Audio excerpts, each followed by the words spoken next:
Music Interview Corner. Hello from the Music Interview Corner, in collaboration with ROCKHARZ 26, and I am here with Fernanda from CRYPTA. Hello, thanks for having me here. Thanks, ROCKHARZ. Yeah. Thank you so much for taking time for this interview. Of course. I love doing that. I love chatting. You'll see. Yeah, and we just talked about the color pink, and you said you have a pink house? I do have. My house is all pink inside. I love everything pink. I mean, you can see from my phone thing, I only wear black on tours. Other than that, I even have like lots of like metal crop tops and metal hoodies, and they're like pink, and yeah, I love my pink. Beautiful. And how does it feel for you to play at ROCKHARZ today? I'm very happy because like I played here 7 years ago with my previous band Nervosa, and it was a great time, and I was wondering when would CRYPTA have the same chance of playing here, and it finally happened now, and it was just a bliss, you know. Like I love the hospitality here. I love this dressing room. There's like little cabins, like the cutest thing. And the metalheads here, they're true metalheads. Fans here are just amazing and always supportive of, you know, like my projects, my band. So I really couldn't wait to be back here, and it was like a perfect way to end the first leg of our European tour. It was a perfect way to wrap it up. We're happy to have you back. Thank you. You have, with CRYPTA, achieved really a lot in a very short amount of time. Thank you. And you have created this very special sound that's typically CRYPTA. How did that work? What's the secret ingredient? I think the secret ingredient when it comes to our music, it's really because like everyone has a word when it comes to writing music. So every CRYPTA song you hear, there's a little bit of everyone on it. You know, like there's none such thing as like one person writes the whole song and that's it. No, there's always, you know, like little drums. Everyone chips in, and so I think the special thing about us is because like we all write music in CRYPTA, and we all have different influences, and then we blend them all together in this big cauldron, death metal cauldron that CRYPTA is, and then the result is what you see, you know. So. And how did the Brazilian metal scene influence you? Because a lot of really amazing death metal bands are from Brazil. A lot. I think the Brazilian metal scene is amazing. I'm proud. I'm so proud of being a part of the Brazilian metal scene, and in a way representing the Brazilian metal scene in these festivals around the world and everything. Because, you know, like we're warriors, and are warriors that make cool music. You know, there's so many good bands in our country, and they all influence me like so much with their music, but also with the message. Like bands like Sepultura, they were the band that showed me like, well, you can be Brazilian, you can be South American and still live the dream and make it happen, you know. Like, so Brazilian metal scene has always been very inspiring to me. Oh yeah, and your second album, Shades of Sorrow, just came out. And now you're like a little bit back, but it's still your latest album. What does the title Shades of Sorrow mean to you? Because it feels like sorrow is not just one emotion, but a lot of emotions. Yeah, that's exactly what the title Shades of Sorrow means. It means like sorrow has different shades. Like this album talks about someone who's going through a very sorrowful process. You know, it's a semi-concept album, not a fully concept album. And whenever you're going through, you know, like a hard time, you experience different shades, different tones of pain, you know, like in this album, every song talks about a different shade of sorrow. We have apathy, we have isolation, we have anxiety, we have fear, you know, so all of them are the shades of sorrow I wanted to have in a title. And what are the special challenges that you had to face, especially like being a Brazilian band and being an all-female band when you started? Oh, lots of them. That's why I don't mind the title that they give us or give all of some other bands, like all-female metal. Like I carry this flag proudly because like only us girls know what it is to be part of a metal scene. I love the metal scene. The scene's gotten way better in welcoming women since I started. But still, there are some very specific struggles we go through. Like sometimes we're blocked from our own dressing rooms. Yeah, because like people would assume we're like date the musicians or we're groupies or whatever. So this happens a lot, you know, like, and there's a lot of comparison that happens with like whenever is like women bands or women artists, and like there's a lot of like, you know, like when you're a woman, you're expected to be like very perfect everywhere, and in metal too. So like whatever mistake we commit or whatever, if our hair is not on point, or if I have wrinkles, or if I have like a bigger belly, they will be commenting about that. Something that people don't do when it comes to men. And me keeping up with my band and doing it, it's, you know, it's my way of saying like, we're here to stay, you know, like you better get used to it, because women are here to stay, and there's going to be more and more of us. So that are very specific struggles, yes.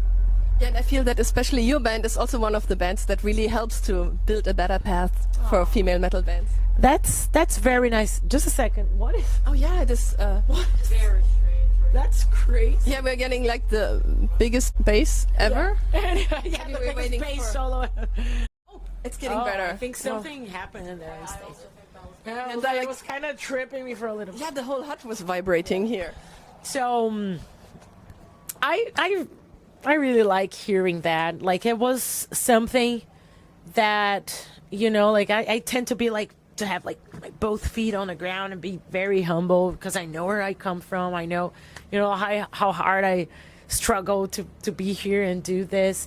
So for me, for a while, it was hard to understand that my work had a contribution, you know, like to the metal scene in a way, or that it could inspire other women and everything. But after seeing so many girls saying the same thing and like being so thankful for us, I started to understand like, well, maybe we are doing something, you know. And I felt really happy about that, because like I knew when I would watch Doro Pash again, and like, so, you know, all those women, like I knew what I felt, and I knew how represented I felt, and I know how representativeness is important.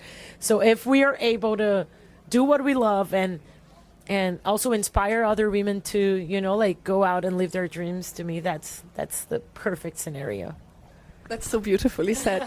And when you started out with metal, were there any local female bands, Brazilian local female bands that inspired you? Yeah, Valhalla, and with our friends in Pandora, and there were so many Volcana, so many nice bands and amazing women playing in the metal scene before us. And now there's like even many more, like Scrota, and like, well, many other women, like our friend Mayara from Torture Squad.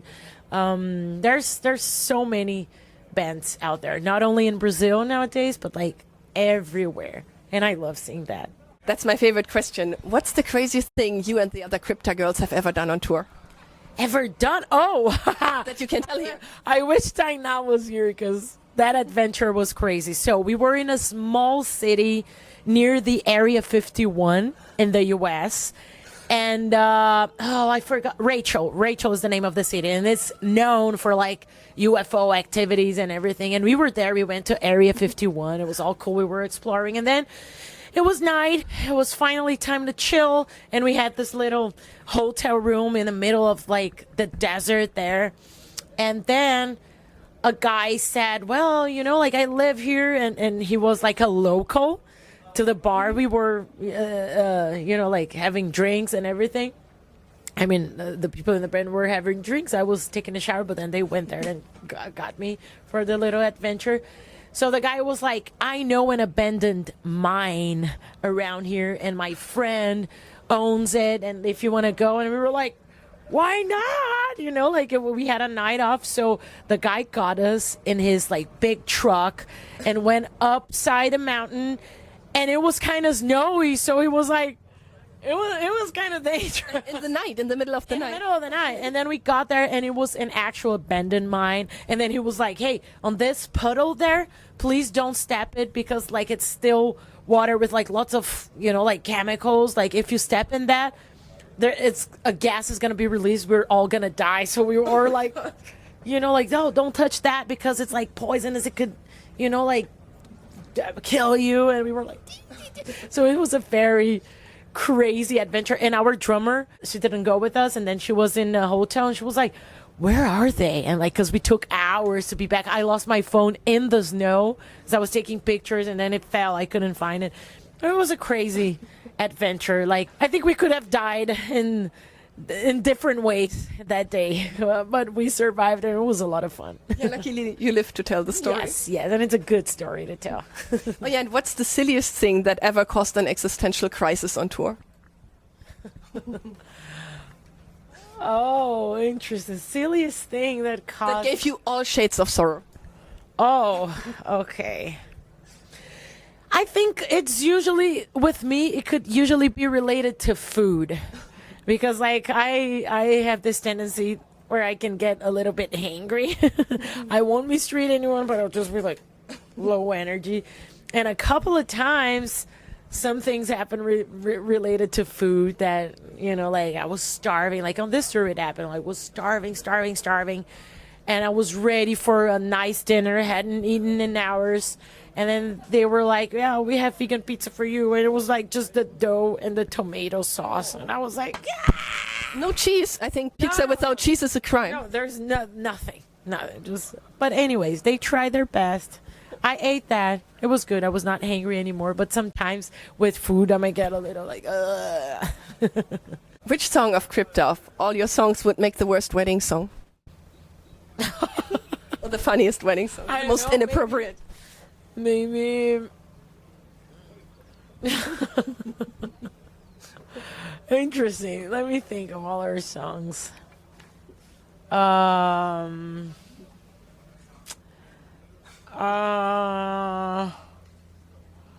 don't know. I mean, if it's not a metal wedding, I think any of our songs would be a disaster because, like, who would want to have, like, someone screaming like I do and like blast beats on their wedding if they're not metalhead? So I think for non-metalhead people, I think any CRYPTA song would be a nightmare. I feel in CRYPTA sound you have the perfect blend of aggression and emotion, because I feel a lot of death metal bands create like brutality and aggression through like playing fast, but you create it through tension. Oh, interesting. I feel it. Would you agree with that? Yeah, I think that's very nice. Of course, we like our death metal aggression here and there, but like, I feel like we add a bunch of melodies, and I think these melodies can also, you know, like kind of trigger people and like, you know, like get people in like somewhere they were not expecting emotionally. I know, because I feel that sometimes when we're creating music and then there's one note someone creates and we're like, oh my God. So I like that. And also I think I like to create this aggressive, like this tension, like you said, with the lyrics too. I like talking about the dark side of our minds and everything, and that itself can be like pretty scary. And what is the like funniest thing that happened during the recordings of Shades of Sorrow? Oh, I remember I had explosive diarrhea after getting a milkshake. Are you lactose intolerant? No, I'm not, and I'm vegan. But the thing is, I was very nervous recording one of the songs, and I was like, okay, I need a break. I'll get a chocolate milkshake because I love milkshakes. And then in the end, I think maybe because I was nervous, I had a diarrhea. It was bad, but I recovered fast and kept on recording the album. Could you imagine to make a song about this experience? Oh, no. I think there are more important things to talk about rather than my bowels. And do you also have that when you have a perfectly like serious moment and a deep discussion, and then one of your bandmates or yourself make a joke and ruins the atmosphere and everybody laughs? We do all the time. We're clowns. Even on stage, if you notice, like yesterday, there's this part that this little dance that me and Taina, our guitarist, do. And then out of a sudden, while we were playing, I was like, I'm going to spook her tonight. And then like I went like really like behind her, and then when she looked at me, she was like, "Ah!" While playing. So we're clowns on stage all the time. Yeah, on stage while we were playing. So we're kind of used to being serious, and 5 seconds later, we're just making very silly jokes and laughing. And what's the funniest interaction with a fan you ever had? We have so many. We have so many interesting, funny interactions. I think there is this guy that we love him. He's a very dear fan for us, and he usually brings a lot of gifts for us on tour. But the first time he was there at a show, he came in with like 23-kilo suitcases, and we were like, why is this guy getting in the room with like the suitcases? And then when he opened, it was like gifts for all of us, for family members. So it was funny, but still like fulfilling. And now he's a regular at our shows, and we always get some nice gifts from him. I would like to ask you, do you want to say anything to your wonderful fans before we end this interview? Of course. Thank you for being there for CRYPTA. Thank you for supporting our music. I always say, like, I love what I do, but what I do is only possible because of you. So thank you for making my dreams come true through you and through your support. Truly means a lot. And thank you so much for the interview, Fernanda. Thank you. I hope you had a good time. I totally. Thank you. And goodbye from the Music Interview Corner.